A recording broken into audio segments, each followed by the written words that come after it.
रांची से हमारे सहयोगी इस वक्त हमारे साथ जुड़ चुके हैं।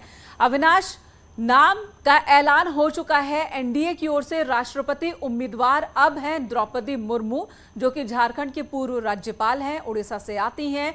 और उड़ीसा, नवीन पटनायक, उनके वोट वैल्यू की भी एनडीए को बहुत जरूरत थी। उनके पास 15,000 वोट वैल्यू इस वक्त मौजूद है, जबकि एनडीए को 10,000 वोट वैल्यू कम पड़ रहे हैं अगर वोट वैल्यू की हम बात करें तो। अब द्रौपदी मुर्मू का नाम क्लियर हो चुका है।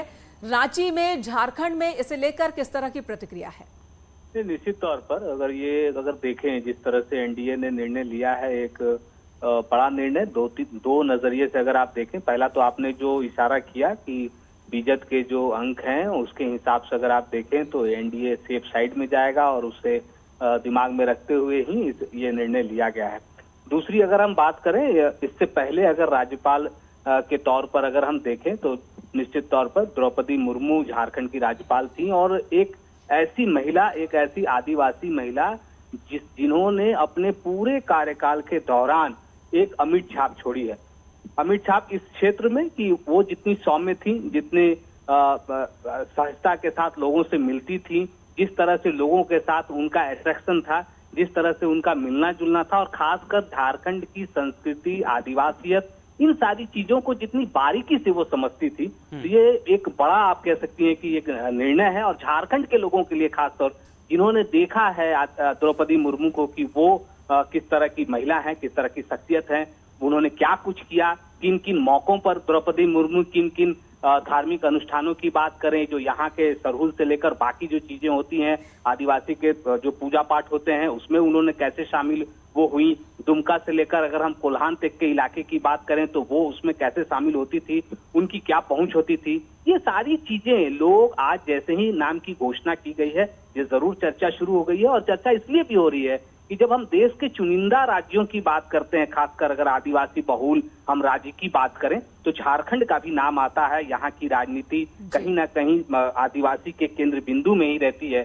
तो ये कहा जा सकता है कि ये एक अच्छी खबर भी है झारखंड के लिए, खुशी वाली खबर है। और अमित, एक सवाल आपसे पूछे उससे पहले एक सवाल और मैं पूछना चाहूंगी। अगर हम झारखंड की बात करें, वहां पर बीजेपी को लेकर लोगों के मन में नाराजगी यही है कि बीजेपी कहीं ना कहीं जो झारखंड की मूल भावना है उससे दूर जा रही है, और यही वजह कि पिछले चुनाव में हमने नाराजगी लोगों की देखी और बीजेपी सत्ता से बाहर हो गई। क्या इस फैसले से, इस नाम को आगे बढ़ाने से वो नाराजगी कहीं दूर होगी क्या?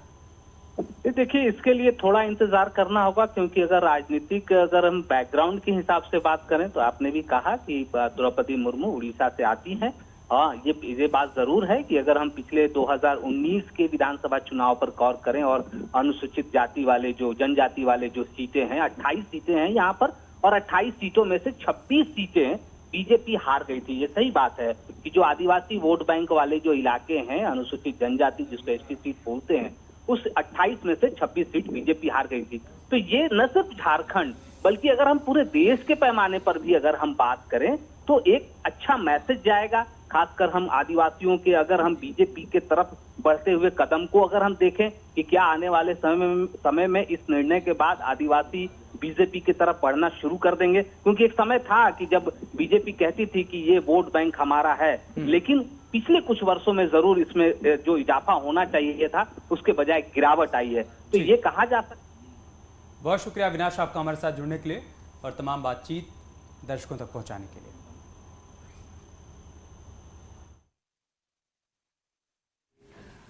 आदिवासी ट्राइबल प्रत्याशी राष्ट्रपति के रूप में नहीं आया है, इसलिए हमें ट्राइबल पर, और पहली बार कोई ट्राइबल को भारतीय एनडीए की तरफ से हम कैंडिडेट बना सकेंगे, ऐसा संसदीय बोर्ड, पार्लियामेंट्री बोर्ड का मत था।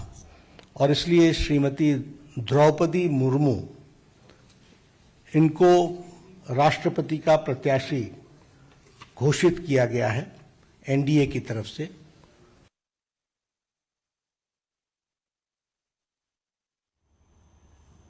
तो द्रौपदी मुर्मू, जो कि एनडीए की उम्मीदवार हैं, राष्ट्रपति उम्मीदवार, झारखंड की राज्यपाल रह चुकी हैं और मंत्री भी रह चुकी हैं। उड़ीसा में 2015 से 2021 तक राज्यपाल रही, शिक्षा के क्षेत्र से जुड़ी रही हैं, शिक्षिका भी रही हैं और उसके बाद राजनीति में आई।